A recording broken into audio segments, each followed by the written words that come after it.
Chapter 25. Enjoy the Journey. If you've ever been to Hawaii, you've probably heard of the famous Road to Hana. It's on Maui, the North Shore. The first time my wife and I went to Hawaii, everyone told us we had to drive the road to Hana. We were excited to do it, but hesitated when we learned that it takes all day. We only had a week, and to take a full day out of our schedule to do this one thing was a big commitment. But we decided to go and rented a convertible. We purchased a guidebook that gave directions to all the attractions along the way. The first stop took us through thick jungle to an amazing waterfall. 2 miles down the road, we came to a red sand beach, the only one on the planet. Next, we saw a black sand beach. That was followed by Ohio Gulch, meaning something special, and it certainly is. It's 7 pools with awesome waterfalls flowing into each other.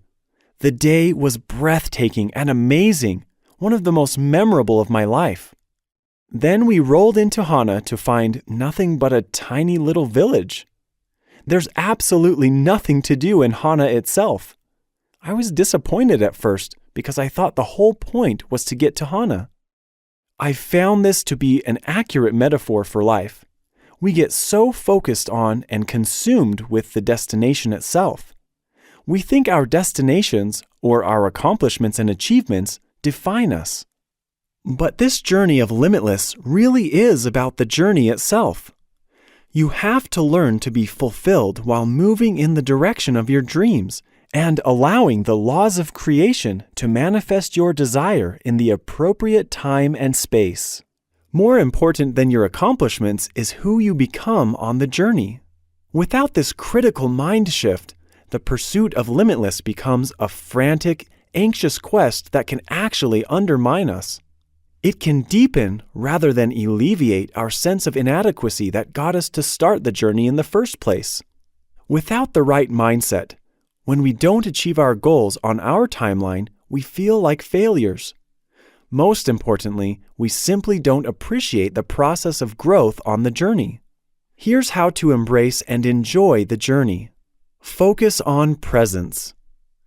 It's good to learn from the past and plan for the future, but all too often we harbor regret from the past and obsess with the future, thus robbing us of our happiness in the present moment.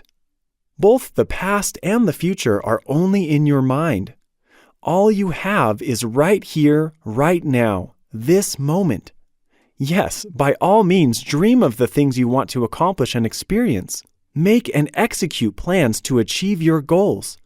But truly live in this moment. Take a moment right now to pause and drink in the present moment. Look around you. What do you see? Feel your body, your hands, your feet. Breathe deeply. Empty your mind of all thoughts and simply be.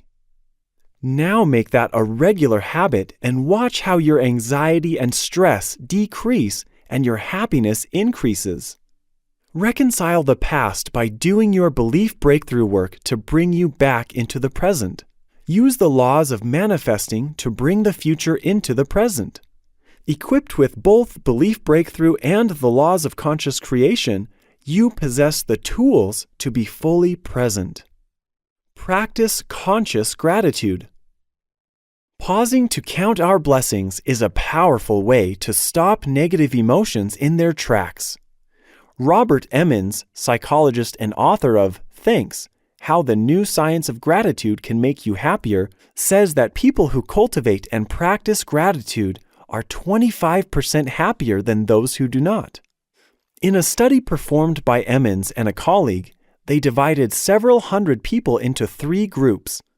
All of them agreed to write in diaries. The first group was asked to write about good things or bad things. It didn't matter. The second group was asked to write only about bad things, and the third group was asked only to write about good things they were thankful for. The participants who wrote about the things they were grateful for in their lives daily ended up, in follow-up assessments, being more alert, more enthusiastic and optimistic, and more energetic than the other participants in the other two groups. They had less stress and less feelings of depression. They found time to exercise during the duration of the study period, as opposed to those in the other groups. They also said they were able to make progress towards personal goals.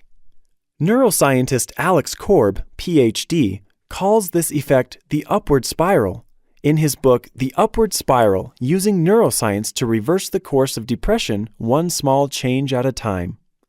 According to his research, gratitude has the same biological effect as well-known and widely used antidepressant drugs, such as Wellbutrin, which boost the neurotransmitter dopamine. He writes, "The benefits of gratitude start with the dopamine system because feeling grateful activates the brainstem region that produces dopamine.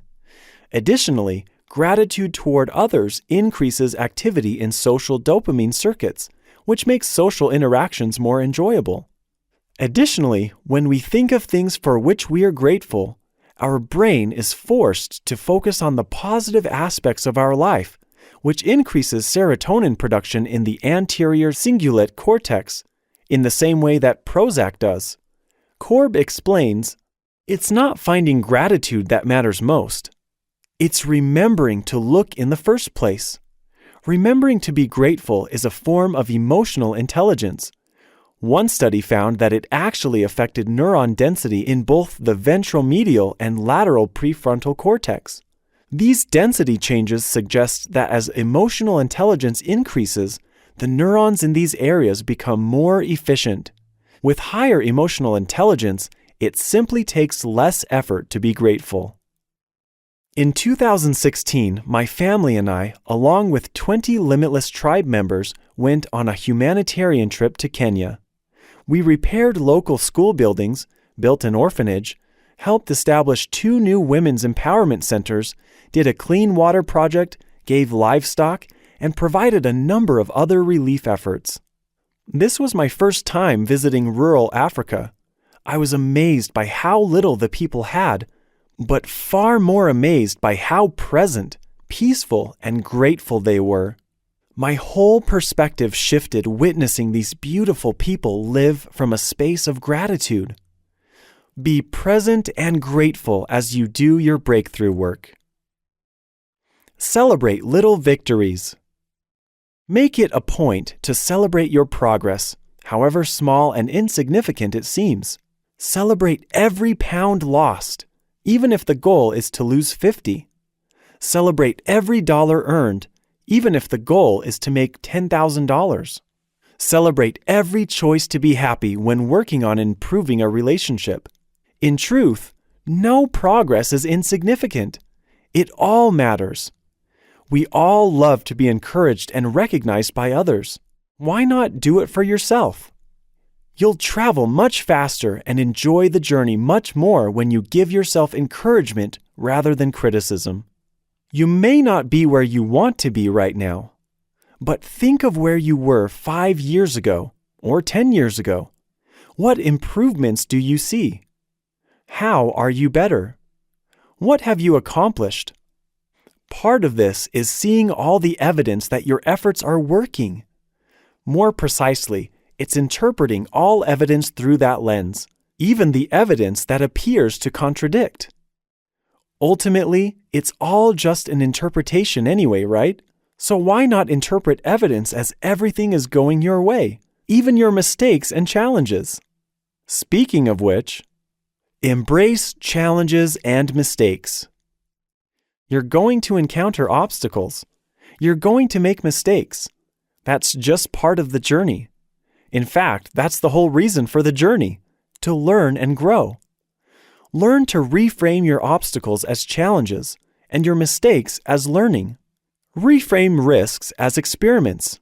You're not being crazy, you're just testing to see what works and what doesn't. Instead of being an emotional mess when things don't go as expected, be a scientist and learn from the experiment. Make wisdom the new object of your obsession. Value the lessons more than the results, and your desires will manifest as natural byproducts. Belief breakthrough is the process of learning the lessons that health, wealth, and happiness are made of. Remember that problems are merely perceptions in the mind. Learn to view your problems as opportunities to grow and develop. It is so empowering to laugh in the face of disappointment, choose bliss when you fall short, and feel peace when your world appears to be falling apart. Don't forget to have fun with this process. You're learning and growing. You're becoming who you were born to become. You're fulfilling your potential. Reconnect with what Limitless is really about. Remember my definitions of what it means to be limitless in each of the 4 domains of life? Limitless power, being our highest and best self in every moment. Limitless wealth, having access to any resources necessary to fulfill every moment in its highest and best way. Limitless health, having the physical health, energy, and ability to fulfill every moment in its highest and best way. Limitless connection, having unconditional love for ourselves and others to fulfill every moment in its highest and best way. I remind you of these because I really want you to understand what this limitless journey is really about. It's not about accumulating material things so we can show off how successful we are. It's not about living the high life and stroking our ego. It's about becoming the best version of ourselves and using our gifts, light, and power to make a difference for others. I once visited King Tut's tomb in the Valley of Kings in Egypt. It's an enormous monument to a man who tried to bring his possessions and power into the next life. The ancient pharaohs believed they could take things into the next life with them. They illustrate this with hieroglyphic images of the boat that transports them from this life to the next. They always show so much more on the ship traveling into the next life than they started with. But no one, not even pharaohs, have the power to take earthly possessions to the next life. So what are we really collecting in our journey of life? In a limitless life, we are collecting fulfillment. The intangible but unmistakable feeling we get when we spend a moment in the most inspiring way possible as our highest and best self. Whatever you achieve in life may be better than the village of Hana, but I guarantee it won't be more valuable than the road you take to get there. For it's on the road that you become who you were born to be. This is the end of Limitless, written by Kris Krohn, narrated by Jonathan Barton.